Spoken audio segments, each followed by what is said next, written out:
So today is an exciting day. Yesterday was also an exciting day, but it spilled over into today. You'll notice my rear view mirror, and some of you may even know that it's not the right rear view mirror for this car. I was able to obtain the correct rear view mirror for my car.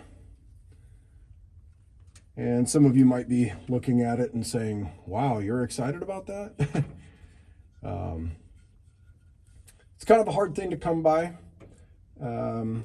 And worse yet, this exact same part number has a couple of variants. And it seems to me that maybe the one has sort of a nipple that comes off the back, and then there's like a rubber piece that goes onto it, and then I imagine that sort of pushes into the glass when you affix it. This one does not have that, and so therefore it is correct for my car. So I'm pretty excited to have the correct mirror. Now, to a certain degree, I really don't care that it's the correct mirror. If it works or if it looks the way I want it to, awesome. I actually do kind of like the look of this mirror, but from a functionality standpoint, it doesn't work so good. If I'm driving along my usual way, I got to do this. And I really don't enjoy that. I'd like to be able to just glance over and see what I need to see. So without further ado, plus, oh my God, they had to drill these extra holes into the base of the thing, and then, drill. Well, no, I guess they did use the existing correct holes, but, drill the, it's just awful, right? So now we need to be a little bit cautious here with Timmy, because he deserves our respect. Got to take Timmy off. There you go. Move him over to, here you go. Turn. There you go, buddy. Yeah, he keeps on. You just can't be reasoned with. He just keeps on spinning there. There you go. Hopefully that's a good enough view.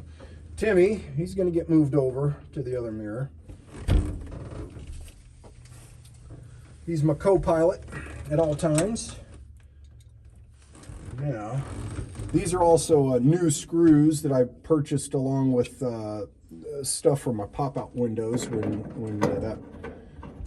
all that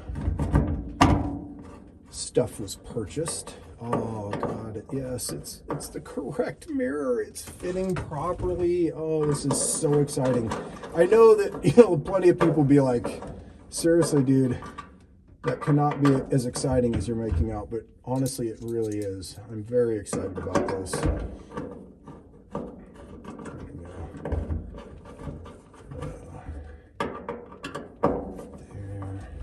Oh, it's so wonderful. Okay, now let's position this thing properly. Oh my goodness, you have to be kidding. It's so very wonderful. All right, so now sometimes I'm sit back like this, but usually when I'm driving, I'm like this. So let's kind of get that set, maybe find that happy medium. Yeah, that'll work really good. That's perfect. Now, we gotta make sure we take care of Timmy here.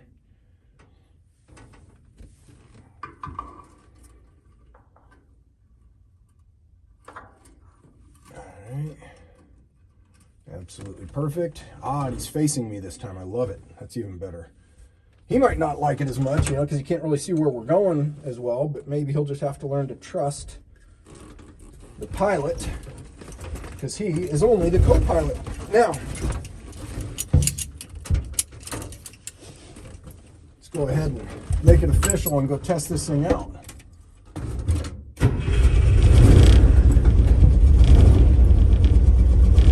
So here's a moment of truth. I've always heard, you start the motor up and if your chokes are working, awesome, then, let it run and let it warm up. But I actually read some official Volkswagen documentation from way back in the day that says when it's cold out, you don't want to do that. You actually want to go ahead and drive away. And I forget exactly the way it was worded. It's like not a constant RPM because that's impossible, but something to kind of allude to the idea that you just kind of want to stay at a fairly consistent, maybe lower RPM until it warms up. One thing I have learned, it'll probably die here. Unless I can do that. Alright. When it's especially cold out, that first turn that I gotta make, it usually always will die there. And then I don't usually go out this way, I go out the other way. But little ways down the next street, and a lot of times it'll die at that one too.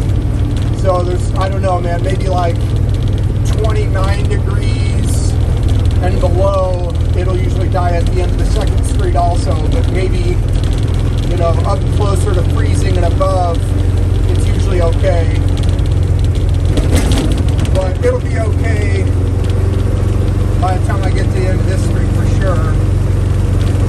Gonna turn on my lights.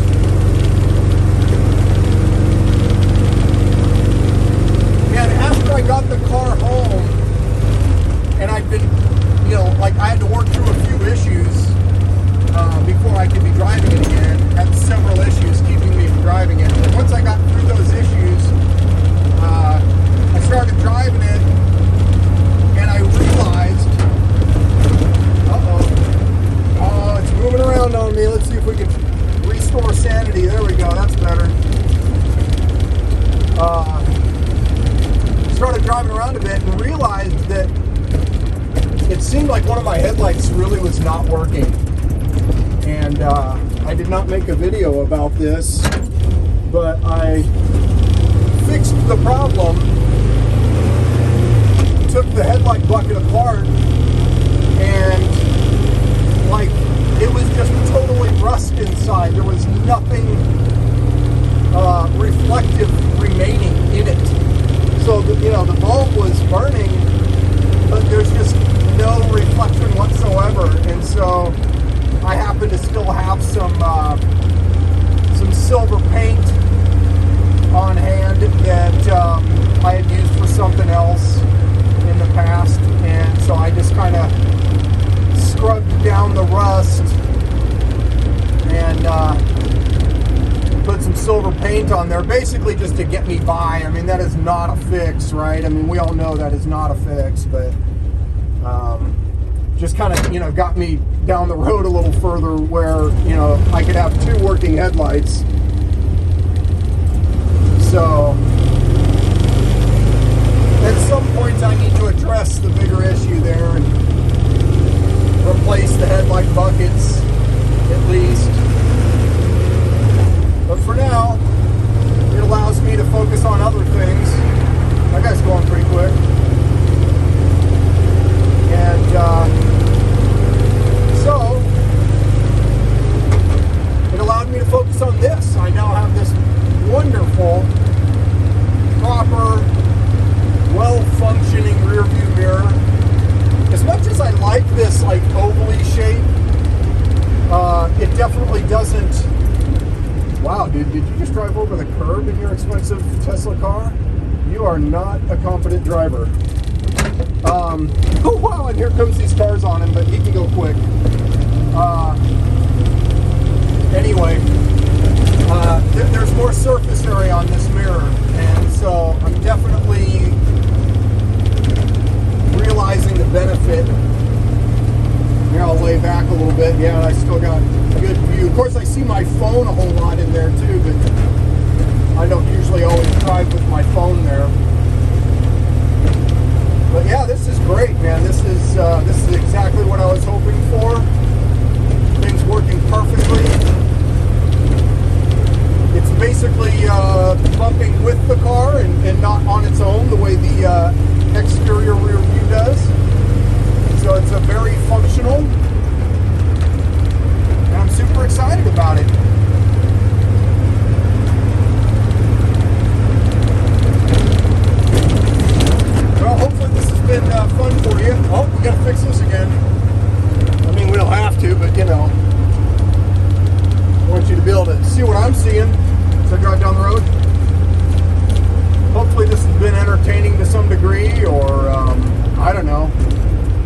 your time some way or another. Let me know what you think. Tell me what I should be doing differently, man. I'm no good at these videos. I know that. Probably need to put more effort into them. Tell me what I should do better. Tell me if you're excited for me that I've got the proper rear view mirror on the car. Tell me what you'd like to see next. It may not be what I do next, but you know, who knows? Maybe it will be. Anyway, I guess that's it for me. Like, subscribe, do all of those things that everyone always tells you to do when you watch a YouTube video. Whew. I definitely need to do something with that spring, man. Like, it's hard to get a smooth off the line acceleration